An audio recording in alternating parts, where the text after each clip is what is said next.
ভাই আমার ক্ষমা চাওয়ার মতো মুখ নাই। আমি খুবই দুঃখিত।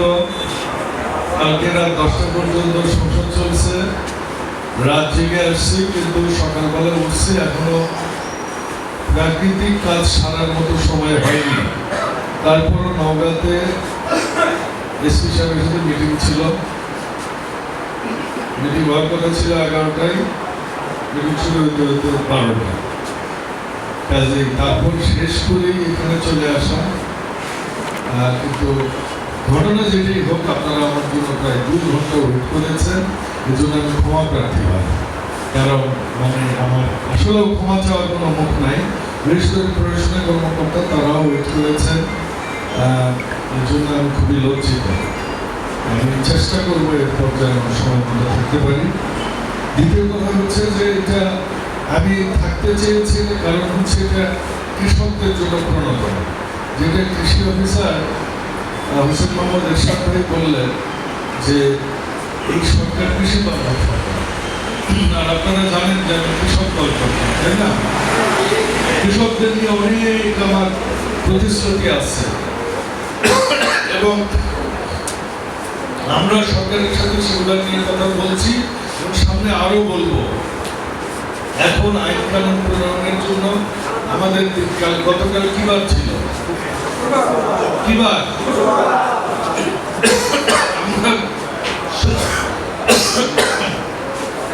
সব সংসদ সদস্যরা সকাল 10টা থেকে রাত 10টা পর্যন্ত কাল সংসদে ছিল। তাহলে বোঝার অবস্থা আমাদের সামনে আরো আসবে। আপনারা জানেন যে আমাদের এখানে ইতিমধ্যে একটা খাল খননের প্রভাব হয়েছে। রায়গঞ্জ কেউ আছে এখানে? রায়গঞ্জ আছে? তো রায়গঞ্জে কালনার ওখানে একটা খালে অলরেডি আমরা বরাদ্দ পাইছি। ধীরে ধীরে সমস্ত বিল যেগুলোতে পানি জমা হয়ে থাকে সেগুলো আমরা খালগুলো খনন করবো। আমরা সদস্য অনুযায়ী কাজ করার চেষ্টা করতেছি।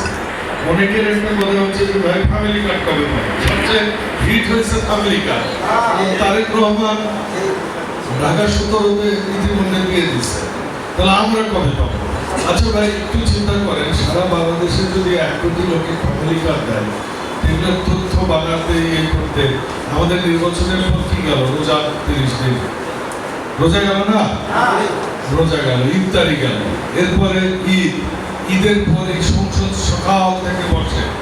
আমরা সরকার এখনো যে অফিসে কাজ করবে এরকম সময়টা এখনো পাচ্ছি। তবে ইনশাআল্লাহ ধীরে ধীরে সব আমরা যত প্রতিশ্রুতি দিয়েছি, প্রতিশ্রুতির একটা গল্প করবো। এই যে আমি বলতাম না যে হাটের খাজনা অনেক বেড়ে গেছে, মনে আছে? কোলা হাটের ডাক হইতো 1 কোটি টাকা। এখন এই ডাক আমি যে বলছি যে কৃষকদের থেকে খাজনা নেওয়া যাবে না, আর কেউ ডাকারই সাহস পাইতেছে। বুঝতে পারছেন? 40 লাখ টাকা মতো ডাক উঠছে। ভাই আমাদের তো ইনকাম কমে যাবে।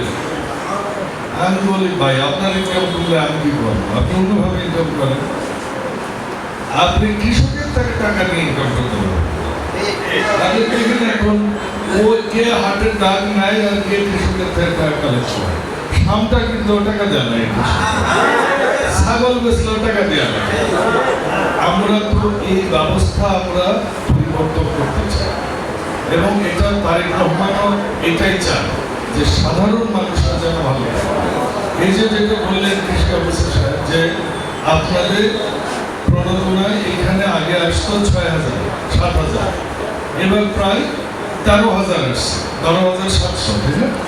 13,000 আসছে, ডবলেরও বেশি। আগামীতে আরো হোক। আমরা যা করবো সব কৃষকের জন্য করবো।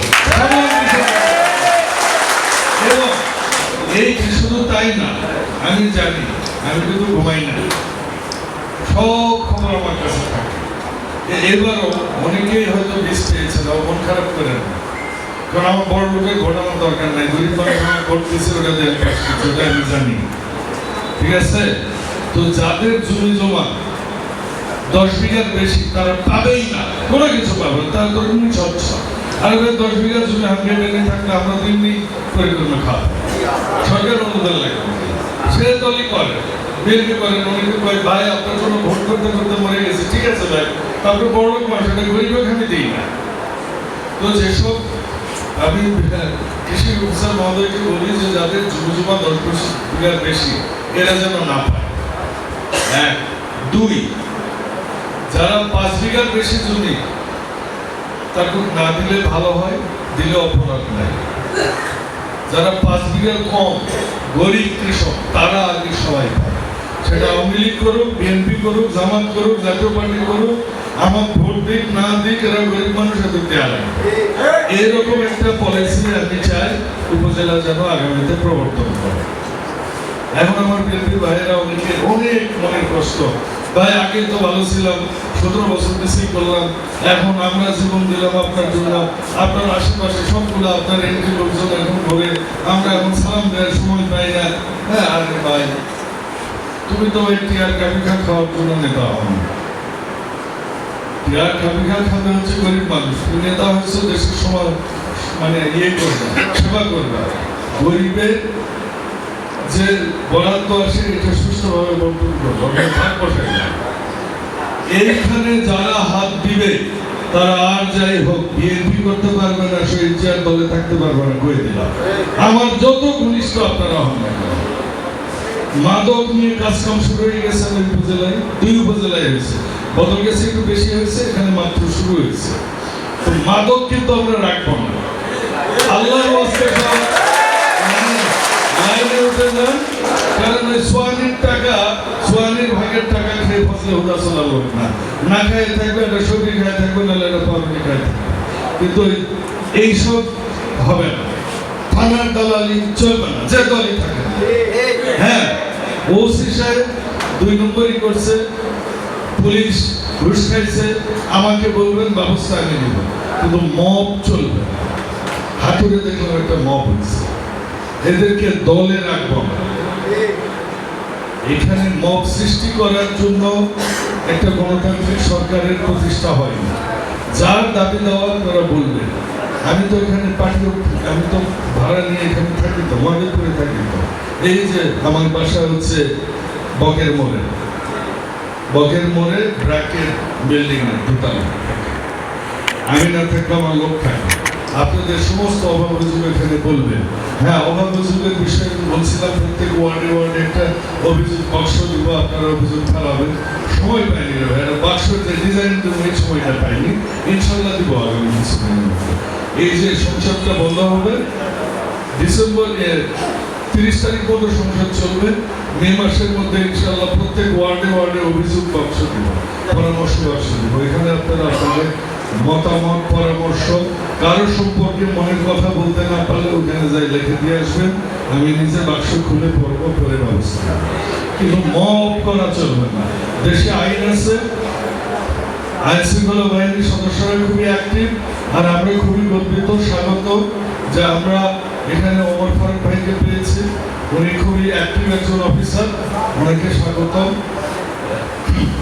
আমরা একজন সৎ অফিসার আমাদের থেকে চলে যাচ্ছে, মূলত সেই কারণেই আজকে আসার কথা।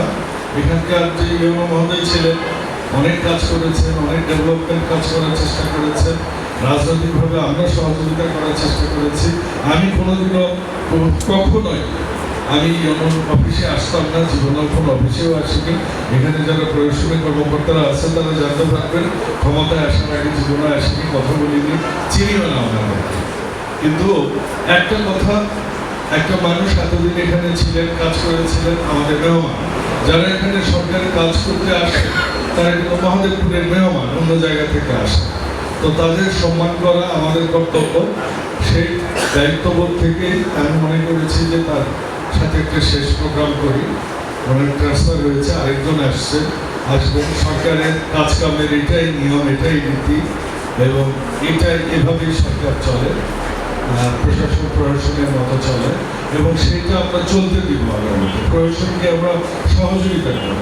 প্রশাসন ভুলভ্রান্তি করলে আমরা প্রশাসনকে ধরে দিব, কিন্তু ইন্টেনশনালি কোনো প্রশাসনিক কর্মকর্তা, কোনো অফিসারের খারাপ কিছু করার জন্য আমরা যেন এটা মিডিয়াতে এনে তাকে হেনস্থা না করি।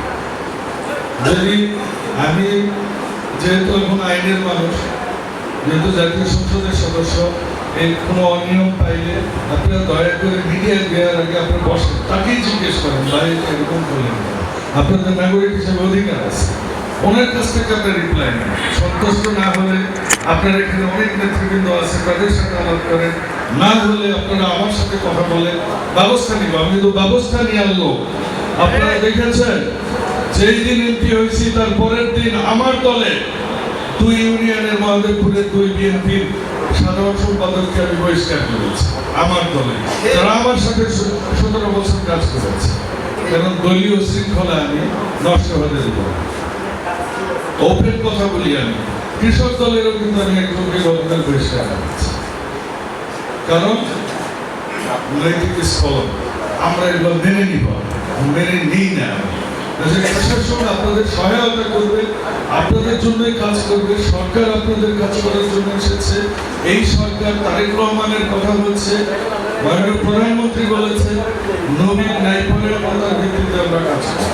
নবীর ন্যায়পরায়ণতা মানে এটা না যে আপনি মুসলমান, আপনি হিন্দুর উপর অত্যাচার করবেন, আপনি আদিবাসীর উপর অত্যাচার, এটা কিন্তু নবীর সুন্নত না। নবীর সুন্নত হচ্ছে ওই আদিবাসী ভাইকে, ওই হিন্দু ভাইকে দেখার দায়িত্ব দিতে হবে, যদি আপনি সত্যিকার অর্থে মুসলমান। কাজেই সমাজে আপনাদের নিয়ম প্রতিষ্ঠা করতে হবে, শৃঙ্খলা প্রতিষ্ঠা করতে হবে।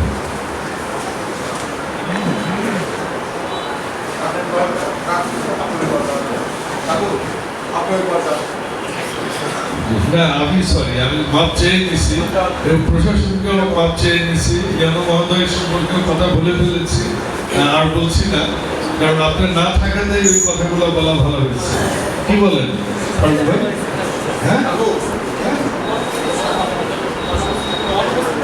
হ্যাঁ, অনুপস্থিতিতে তো বলাই আপনার ভালো হয়েছে। আপনার সমালোচনা করলে আপনার সামনে করতাম। আর তো এই অনুমোদন চলে যাচ্ছে, এই কারণে আমার আজকে এখানে আসা।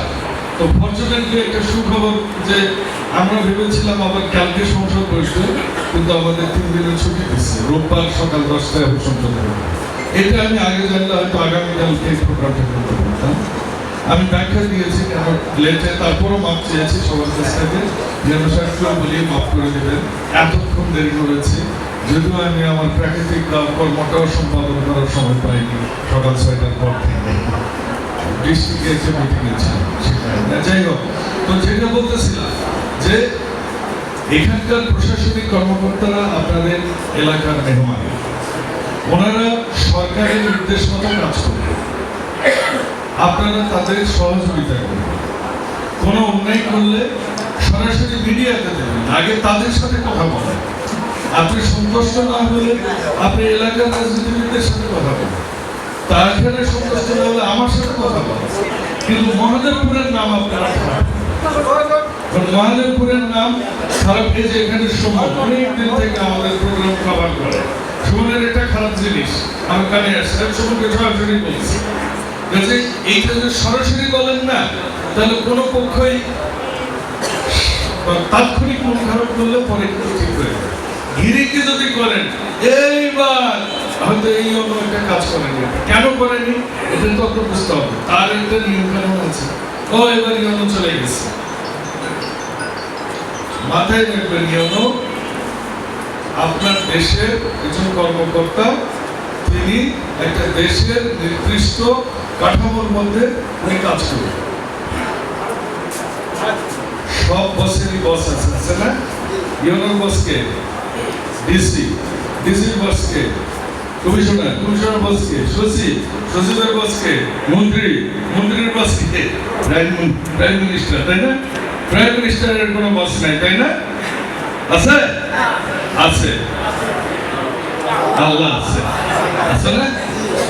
Every father has a father. Only Allah subhanahu wa ta'ala is মহাপরাক্রমশালী। আমরা সবাই চাপক, এই জিনিসটা আমাদের বুঝতে হবে।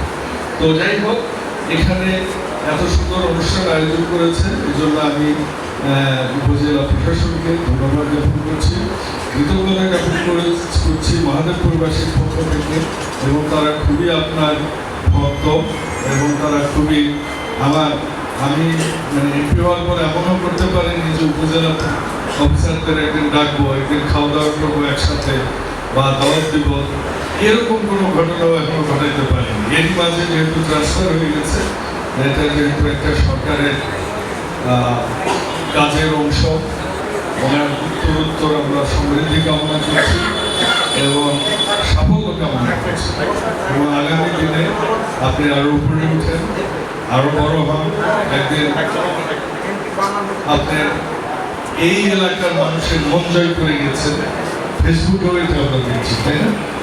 ব্যাপক প্রচারণা এই অবস্থাতে সবাই মিস করবে, তো আমরাও মিস করবো আপনাকে, এবং আমাদের মহাদেবপুরবাসী আপনাকে মনে রাখবে। আপনার আগামী পথ সুগম হোক, ভালো হোক। আগামীতে আপনাকে সচিবালয়ে দেখতে চাই, দেখা হবে ইনশাআল্লাহ, সেই দোয়া করি।